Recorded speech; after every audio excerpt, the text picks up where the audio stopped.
Presidenti i Shteteve të Bashkuara të Amerikës, Donald Trump, po mendon të hyjë në luftë dhe t'i bashkohet sulmeve të Izraelit ndaj Iranit.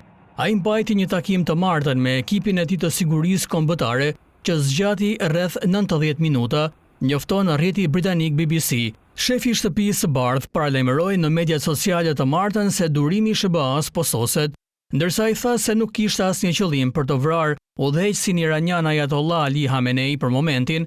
Komentet e tij sugjerojnë një qëndrim më agresiv ndaj Iranit. Trump kërkoi të martën dorëzim pa kushte të Iranit. Një objektiv i mundshëm për SBA-n është impjanti bërthamor Fordo i Iranit, i cili ndodhet thellë nën tokë dhe vetëm amerikanët kanë një bombë mbi 13 ton që mund ta shkatërrojë atë. Kjo bombë është e vetmja armë konvencionale e llojit të saj që mendohet të jetë e aftë të deportojë deri në 60 metra beton.